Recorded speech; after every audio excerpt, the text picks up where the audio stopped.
The young naval officer stared at the chart on the table in Felixstowe and saw a problem no one wanted to admit. The German boats were faster. They were built better. They had longer range. Their diesel engines didn't catch fire the way British petrol engines did. And every time the coastal forces sent boats out to stop them, the Germans slipped away into the dark and came home with pennants flying. The E-boats, what the Germans called Schnellboote, fast boats, had turned the English Channel into their private hunting ground. East Coast convoys were being picked apart. Merchant ships were going down in water so shallow their masts were still visible at low tide. Mockeries of what had been a working supply line. Lieutenant Commander Robert Hitchens looked at all of this and decided that the British had been thinking about the problem entirely wrong. They'd been trying to outrun the Germans. They needed to outfight them instead. It would cost him everything. For the first 2 years of the war, the English Channel belonged to the night. German E-boats would leave their pens in Cherbourg, Boulogne, and later Eichmuiden as the sun went down. They ran dark, no lights, diesel engines humming low, moving at speeds that left British warships floundering. By the time radar operators on shore detected a contact, the boats were already among the convoy. The kill method was simple. Find a merchant ship, fire torpedoes from close range, accelerate to 40 knots, and vanish before anyone could respond. British destroyers were too slow to chase them. The early motor torpedo boats were too small and too fragile to operate in rough channel weather. The whole system favoured the attacker, and the attacker was always German. It was the stretch of water between East Anglia and the Thames estuary that became the worst of it. The Germans called it the Lauertaktik, the lurking tactic. Boats would simply wait near convoy routes, drifting quietly in the dark, and let the shipping come to them. The British gave the area its own grim name, E-Boat Alley. The name stuck because the results were predictable. In total across the war, German E-boats sank 101 merchant ships, displacing over 214,000 tons. They sank 12 destroyers, 11 minesweepers, 8 landing ships, and a handful of motor torpedo boats. For such small craft, 35 meters long, crewed by 21 men, those are remarkable numbers. They damaged 2 cruisers. They laid mines that sank ships weeks after the boats that placed them had returned to port. The German commanders running these flotillas became skilled at working the darkness. They knew the tidal patterns. They knew which nights had enough cloud cover to kill visibility. They knew exactly how long they could stay on station before dawn forced a retreat. The channel never fully closed to Allied shipping, but it was never safe either. Every convoy that ran the coast was gambling. The British needed an answer. For a while, they couldn't find one. The problem wasn't finding the E-boats. By 1941, British radar was good enough to detect them at a useful range. The problem was what happened once you found them. Early motor gunboats, the MGBs that coastal forces relied on, were fast but outgunned. The German boats carried heavier weapons, had armoured bridges, and could absorb punishment that would disable a British counterpart. A straightforward gun-to-gun engagement in open water almost always favoured the E-boats. So the British avoided that kind of fight. They held back, shadowed, tried to coordinate with destroyers. Results were mixed. What changed things was a shift in philosophy rather than a shift in technology. In April 1941, a former racing driver and yachtsman named Robert Hitchens was given command of motor gunboat 64.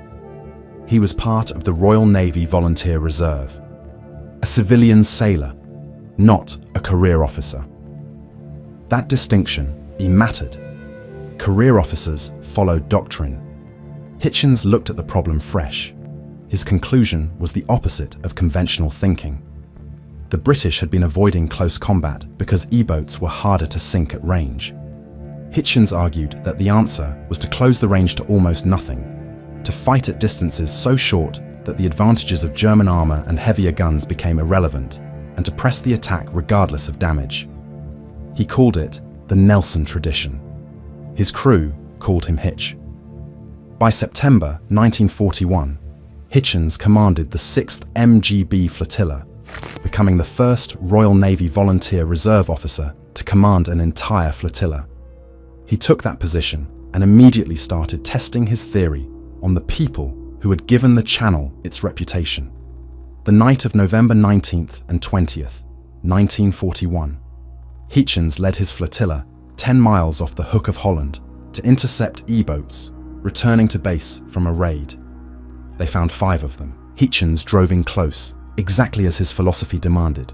The flotilla engaged all 5 boats, damaging everyone, severely damaging 2. One E-boat was found abandoned and boarded. It was the first E-boat ever captured by British forces. His crew stripped the boat of intelligence, code books, technical equipment, everything useful before letting the hull go under. That action, more than any single weapon or technology, announced that something was changing on the Channel. November 19th, 1941. But the story that illustrates what Hitchens built has to be told through his enemy. To understand what the E-boat commanders faced as the war shifted, picture the basic reality of their situation in late 1941 and 1942. They had been operating in what amounted to a permissive environment. British coastal forces were there. They could see them on the occasions when combat was unavoidable. But the encounters were brief, and the outcomes predictable. The German boats were better. Everyone knew it. Then Hitchens started doing something different. He wasn't trying to intercept E-boats after they'd attacked convoys. He was positioning his flotillas to engage them on the transit, on the way in, on the way out. He was using darkness the same way the Germans used it. Staying quiet, staying dark, waiting. And when contact came, he was closing to short range immediately rather than trading shots from a distance. The German commanders noted this. Rudolf Petersen, who became the overall commander of the E-boat forces, the Führer der Schnellboote, in April 1942, wrote in his war diary the following month that British coastal forces were now so numerous and aggressive that they had become superior in force to the German boats ranged against them. That was April 1942, barely 6 months into Hitchens' tenure as flotilla commander. That shift from German numerical and tactical superiority to Allied numerical and tactical parity happened in less than a year. It happened because of men like Hitchens, who stopped waiting for a technical solution and started finding a human one. The E-boat commanders didn't stop being dangerous, but they stopped being safe. The night of November 19th had been a demonstration of what aggressive close action could accomplish. The boarded E-boat gave British intelligence something invaluable: physical evidence of German technology, communication equipment, and the first real look inside a Schnellboot. Engineers and signals officers pored over everything. What they learned informed tactics for the next 3 years. For the German commanders watching this, the question was whether the British had just gotten lucky or whether something fundamental was changing. By the spring of 1942, the answer was becoming clear. It wasn't luck. April 28th, 1944, 3 in the morning, Lyme Bay, off the coast of Devon. 9 German E-boats from the 5th and 9th Schnellboot flotillas were on patrol out of Cherbourg. A routine night in the Channel. They'd been at this for years. They knew these waters. They knew how to read radar returns and distinguish warships from merchant traffic. They were good at their jobs. What they found in Lyme Bay that night was something unexpected. A long convoy of slow, heavily loaded vessels moving in a line.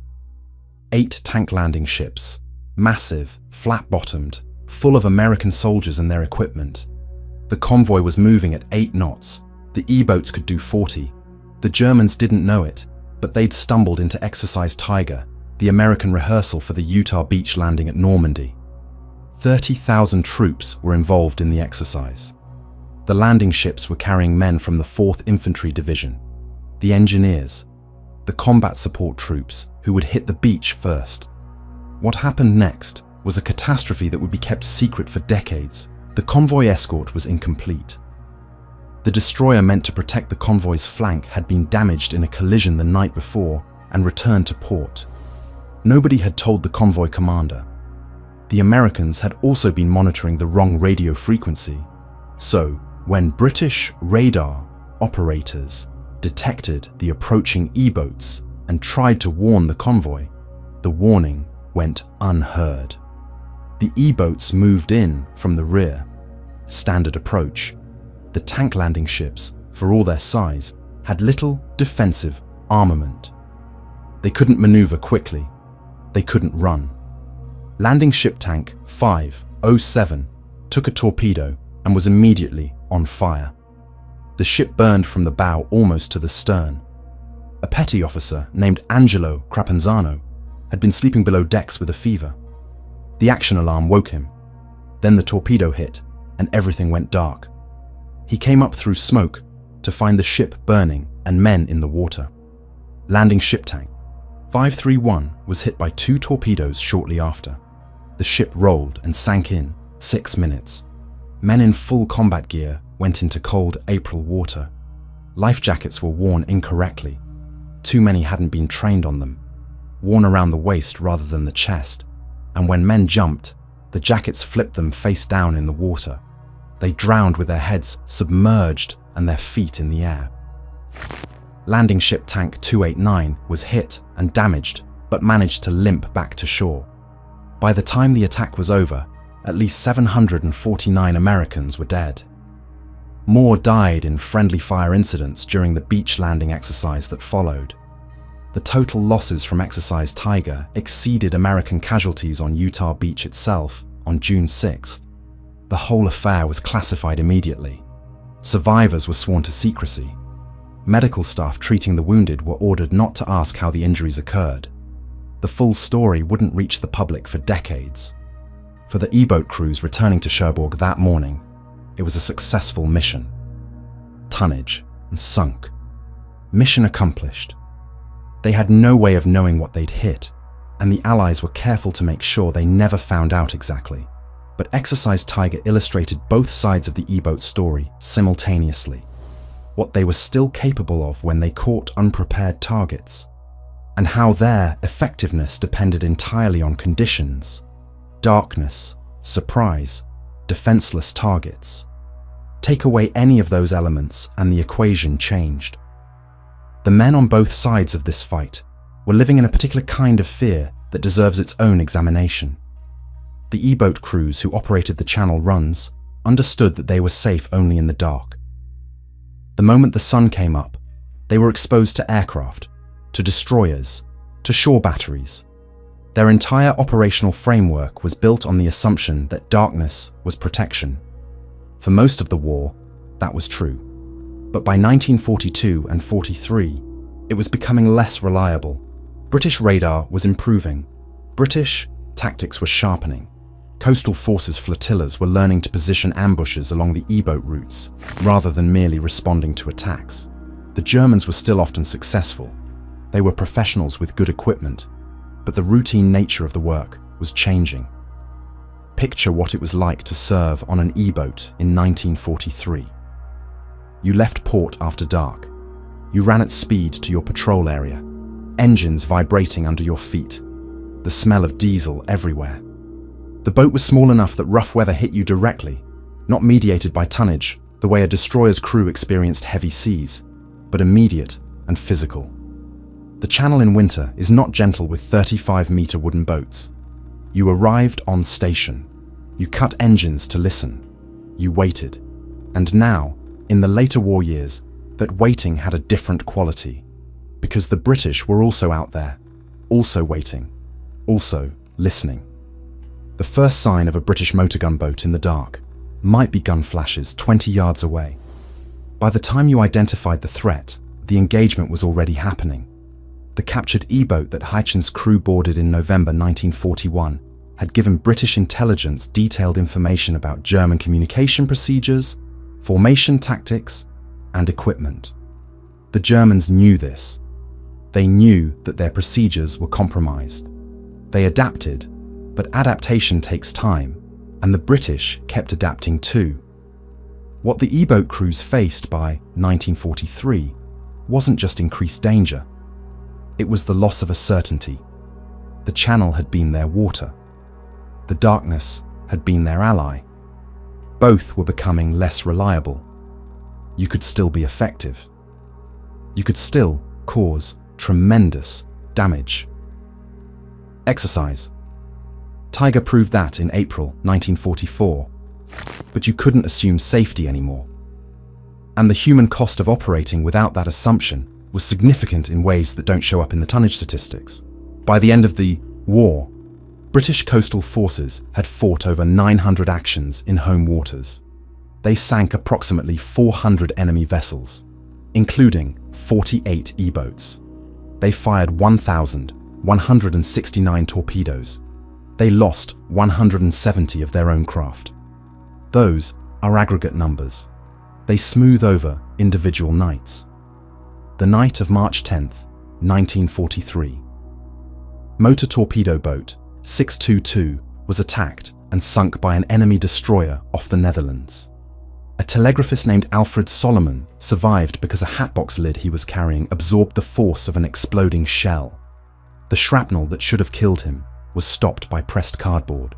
Solomon spent the rest of the war as a prisoner, keeping spirits up in the camp as a violinist in the prisoner orchestra. Another man on a different boat that year was carrying an escape compass, the kind issued to crews who might need to evade capture on enemy territory. He never got to use it. On the night of April 25th, 1944, 3 enemy destroyers appeared out of the dark near Barfleur while his motor torpedo boat was on patrol. A leading seaman named Ken Forrester survived. He described what came at them as a blazing hell. His shipmate didn't make it. These individual moments, the hatbox, the compass, the burning water, are the texture of what the casualty numbers represent. Young men, average age 21 according to accounts from the time, on wooden boats loaded with high-octane fuel and torpedoes, moving through darkness at 30 knots toward an enemy doing the same. On the German side, the math was similarly brutal. The E-boat arm lost boats across the whole campaign. Flotilla strength in the west dropped to almost nothing by the autumn of 1944. In October of that year, all 4 Western flotillas combined could field 9 operational boats. 9. At the beginning of the war, there had been dozens more. Allied bombing contributed to this. The concrete E-boat pens in Cherbourg, Boulogne and Le Havre were targets. In August 1944, a raid by Lancaster bombers struck Le Havre while E-boats were in harbour, sinking 2 boats and damaging 2 more. By the time France was liberated and the Western Channel ports were out of German hands, the operational capacity of the Schnellbootwaffe was a fraction of what it had been. The men who crewed those lost boats were, on average, young Germans who had signed up for an elite posting and found themselves in one of the most dangerous jobs the Kriegsmarine offered. They had no U-boat mythology, no propaganda spotlight. They were just gone. Robert Hitchens refused a promotion multiple times. He was the most decorated officer in the Royal Navy Volunteer Reserve. 2 Distinguished Service Orders, 3 Distinguished Service Crosses, 3 mentions in dispatches. He was recommended posthumously for the Victoria Cross, a recommendation endorsed by his commanding officer, the Commander-in-Chief, and a flag officer. The recommendation was first submitted while he was alive. He asked for it to be dropped. He felt he'd endangered his boats unnecessarily during a rescue operation on the night of February 27, 1943. That night, his flotilla engaged a German convoy off the Dutch coast. Motor gunboat 79 was hit and caught fire. Hitchens drove his own boat, motor gunboat 77, alongside the burning vessel and held position under fire while his crew pulled 7 men from the inferno. Both boats were ablaze before they could withdraw. He didn't think that qualified for a Victoria Cross. He thought he'd made a tactical error that nearly cost 2 boats instead of 1. His commanding officer, Commander Kerr, respected his view and dropped the recommendation. Then Hitchens was killed and Kerr resubmitted it. April 13th, 1943. The 8th MGB Flotilla was escorting mine-laying motor launches off the Dutch coast. They detected 2 enemy trawlers and engaged. The action went well. 1 trawler was left burning. As the flotilla withdrew, a shell hit motor gunboat 77 on the bridge. Hitchens was killed outright. He was 34 years old. He'd refused a promotion to commander. He'd refused a job ashore. He wanted to stay with his flotilla. His unfinished memoir, We Fought Them in Gunboats, was published posthumously in 1944. It's still in print. His death shocked the coastal forces. It also validated everything he'd been arguing for 3 years. The tactics he developed, aggressive close action, pressure maintained regardless of damage, never giving the E-boats the space they needed to use their speed advantage. Those tactics were by April 1943 standard procedure in coastal forces operations. The German E-boat commanders had to plan around them. His tactics didn't win the fight in the Channel by themselves. The Fairmile D-type motor torpedo boat, the dogboat, designed specifically as an E-boat counter, helped equalize the equipment gap. Allied air power steadily degraded E-boat port facilities. The loss of French ports in 1944 fundamentally changed the operational geometry. But Hitchens established that the British could fight in the dark on equal terms, and he established it early enough that everything else had time to build on that foundation. Through 1942 and 1943, the Channel fight was a sustained, attritional contest that neither side fully dominated. The Germans were still capable of major successes. The Battle of Cawson Bay in May 1942 saw E-boats operating near Plymouth. German flotillas were making regular runs against East Coast convoys throughout 1942, contributing to losses that kept the Admiralty under pressure to do more. But the British were also scoring. In the spring of 1942, motor torpedo boat flotillas attacked the escort of the disguised German raider Stier as she made her run down the channel. 2 German torpedo boats, Iltis and Siedler, were sunk in that engagement with heavy loss of life. The British also lost motor torpedo boat 220, along with her senior officer and most of her crew. These were not clean victories, they were mutual bloodletting. The introduction of radar to the smaller British boats changed the night fight incrementally. The coastal forces had access to centimeter-wave radar sets by mid-war that gave them detection capability against fast surface targets in the dark. Combined with the improved tactics Hitchens had pioneered, this meant that the E-boats were no longer disappearing cleanly after attacks. British boats were finding them in the dark and engaging. The Germans adapted. They began fitting their own radar warning equipment. They changed communication protocols after the capture of intelligence from the boarded E-boat in November 1941. They up-armored bridges, improved anti-aircraft capability, added more guns to counter the increasingly gun-heavy British boats. Every adaptation was matched by a counter-adaptation. The Channel fight was, in this sense, a microcosm of the whole technical war.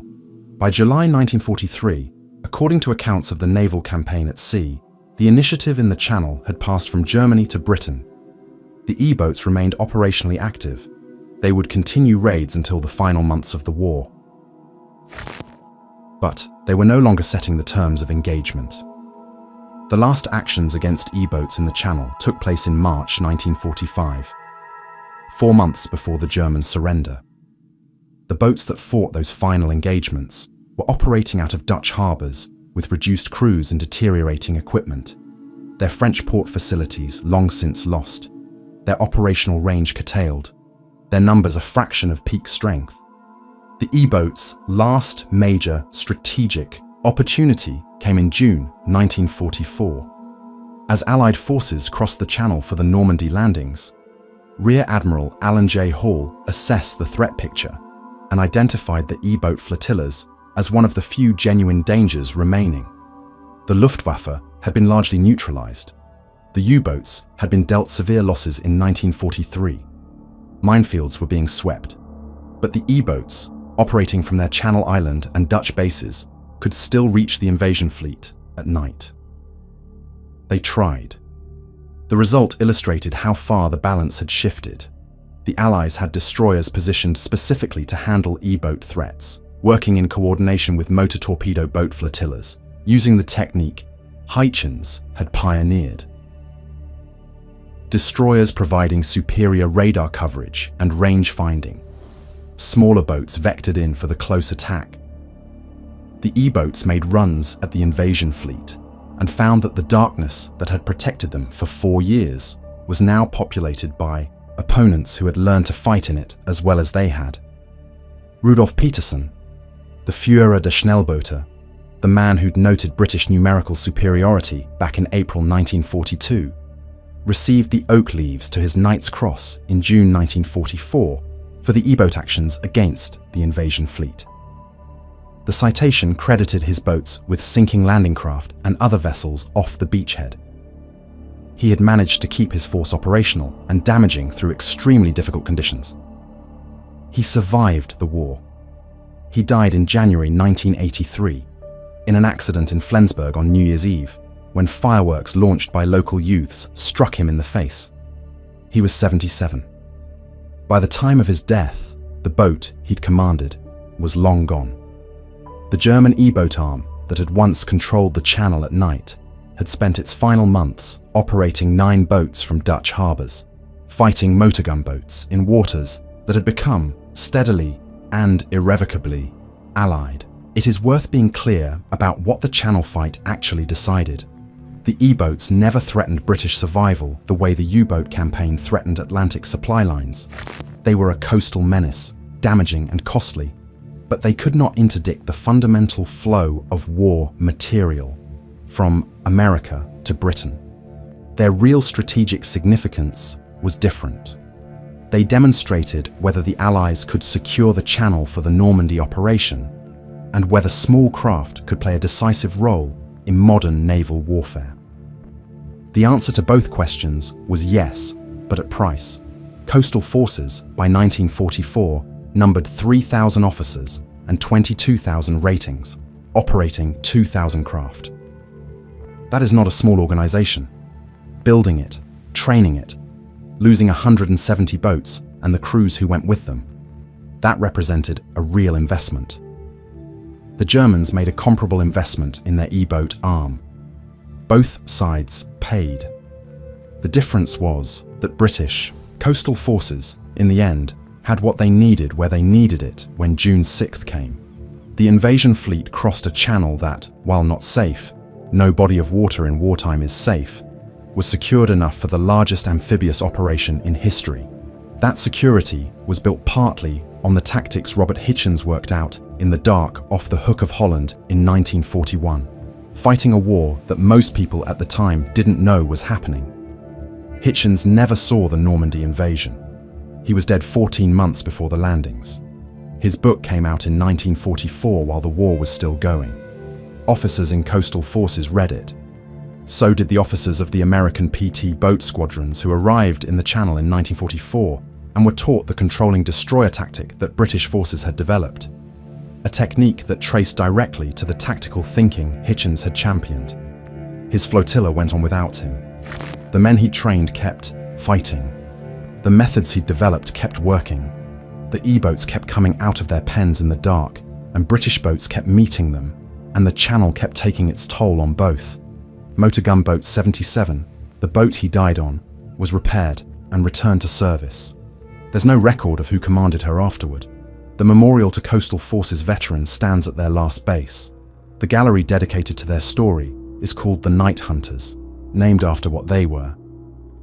The whole exhibition is named the Robert Hitchens Memorial Exhibition. He'd refused the promotion. He'd refused the job ashore.